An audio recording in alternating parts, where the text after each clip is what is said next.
Video में आप लोगों का हार्दिक स्वागत है। दोस्तों बने रहिए, वीडियो बिल्कुल स्किप ना करें, पूरी वीडियो अवश्य देखिए। धन्यवाद। जय श्री राम। रामचरितमानस में और रामानंद सागर की रामायण नामक सीरियल में सीता जी को धरती माता गोदी में बिठाकर पृथ्वी के अंदर ले जाती हैं। इसके बाद सीता दोबारा फिर नजर नहीं आती हैं। क्या वास्तव में सीता जी फिर लौटकर कभी नहीं आईं? और वो नहीं लौटी तो आखिर गईं कहाँ? दोस्तों, आनंद रामायण जन्म कांड के अनुसार जब महर्षि वाल्मीकि ने श्री राम की विराट सभा में कहा कि हे राम, सीता सर्वथा पवित्र है और यह लव कुश आपकी संतान है, तो श्री राम ने कहा, गुरुजी मुझे क्षमा करें, मैं यह जानता हूँ जो आप कह रहे हैं वह सत्य है, फिर भी संसारी लोगों को विश्वास दिलाने के लिए इस सभा में सीता का शपथ करना बहुत आवश्यक है। तभी इन लोगों के सामने सीता शुद्ध प्रकट होगी, तभी मैं इसे पुनः स्वीकार करूंगा। जब माता ने हाथ जोड़कर कहा कि हे माता पृथ्वी, यदि मैंने श्री राम के अतिरिक्त अन्य किसी को अपने हृदय में न सोचा हो तो आप मुझे अपने में इस प्रकार स्थान दीजिए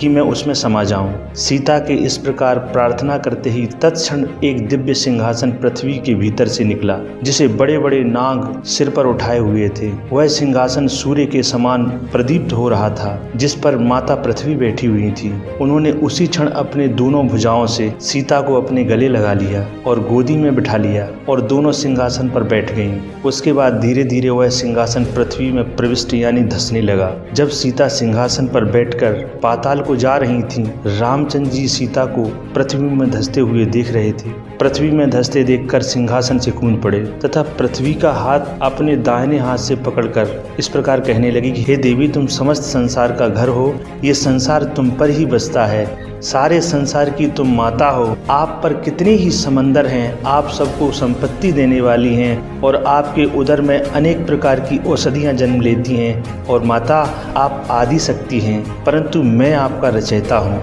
यह सीता आपकी कन्या है, इससे आप मेरी एक रिश्ते से सास हैं, परंतु विवाह के समय आपने कन्यादान नहीं किया था, इससे अब आप कर दीजिए। हे देवी, आप हम पर प्रसन्न होवें, अन्यथा मैं आपसे असंतुष्ट हो जाऊंगा। राम के इस प्रकार प्रार्थना करने पर धरती ने कुछ ध्यान नहीं दिया। सीता धीरे धीरे पृथ्वी में धंसती जा रही थी। प्रार्थना करने पर भी जब रामचंद्र जी ने देखा कि पृथ्वी मेरी बातों को कुछ भी नहीं सुन रही है, तो मारे क्रोध के उनके नेत्र लाल हो गए। तब लक्ष्मण से बोले, लक्ष्मण, मेरा धनुष तो उठा लाओ, मैं पृथ्वी को उसके इस हट का अभी दंड देता हूँ। मेरे बाणों से भयभीत होकर यह अभी सीता को लौटा देगी। और लक्ष्मण, मैं इसको जान से नहीं मारूंगा, बस इससे सीता छुड़ा लूंगा। फिर तो लक्ष्मण ने तत्क्षण धनुष बाण लेकर राम जी के सामने रख दिए।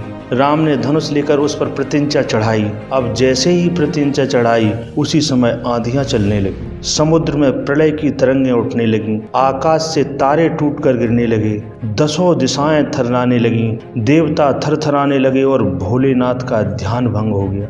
यह देखकर पृथ्वी त्राहिमाम त्राहिमाम त्राहिमाम कर कांपने लगी। उसने अपने हाथ से सीता को उठाकर राम की गोदी में बिठा दिया। फिर पृथ्वी बारंबार श्री राम के चरणों की वंदना करने लगी। स्वर्ग में देवताओं ने बाजे बजाए और सभी ने सीता राम पर फूलों की वर्षा की। जब राम ने देखा कि पृथ्वी मेरे चरणों में प्रार्थना कर रही है, तब उन्होंने अपना क्रोध शांत कर लिया। साथ ही धनुष बाण को त्याग कर अपने दोनों हाथों से पृथ्वी माता को उठाया। फिर पृथ्वी ने सीता तथा वह स्वर्णमयी सिंहासन उसने राम को दहेज में दे दिया। इसके पश्चात पृथ्वी अंतर्ध्यान हो गई। तब जाह्नवी के दक्षिण तट पर सीता ने सबके सामने शपथ खाई कि मैं शुद्ध हूँ। आज वह स्थान सीता कुंड के नाम से जाना जाता है, जहाँ हमेशा गर्म जल निकलता है। स्त्रियां अपने पति की उम्र बढ़ाने के लिए इस कुंड में स्नान करती हैं। फिर राम जी ने सीता के साथ 100 यज्ञों को पूर्ण किया। अब राम पुनः सीता तथा पुत्रों सहित आनंद से 13,000 वर्ष तक राज्य किया। किसी कल्प में 11,000 वर्ष, 11 माह, 11 दिन तक राज्य किया। तो दोस्तों, आपको यह वीडियो कैसा लगा कमेंट करके जरूर बताएं और इसी तरह की रोचक जानकारी देखने के लिए